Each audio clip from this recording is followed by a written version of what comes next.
This is a CKND News Update. I'm Brian Swain.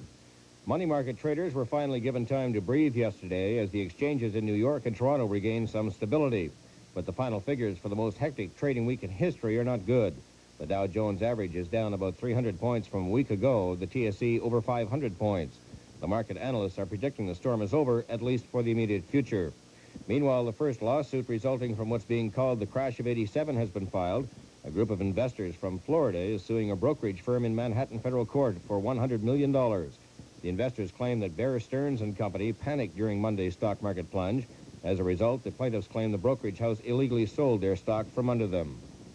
A Winnipeg masseuse and her 26-year-old friend have been sentenced to life in prison for the death of her elderly client.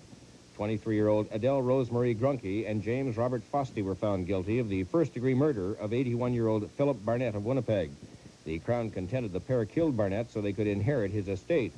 Barnett was found near Lorette, Manitoba, where he died of severe head injuries. The defense plans to appeal the verdict.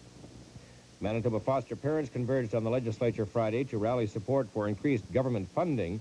They were met by the new Minister for Community Services, Maureen Hemphill, who proclaimed a bill for rights for foster parents and presented their association with a $20,000 check. However, the parents say much more support is needed. Two members of El Salvador's Human Rights Commission were in Winnipeg Friday. They were touring the country hoping to solicit support from other human rights groups. They say international pressure is the only thing that will reduce human rights abuses that have been steadily growing worse since the Central American Peace Plan was signed in Guatemala. A privately run nursing home in Winnipeg may sue the province now that its license has been restored. The license for Wendell Homes was revoked in September by the Community Services Department. Then Minister Muriel Smith said there was concern for the residents' safety, but many of the 24 people living in the home objected to the allegations. Thursday, the home's license was handed back. Now, Wendell owners say the province damaged their reputation and robbed the home of income when 5 residents moved out of the government's urging.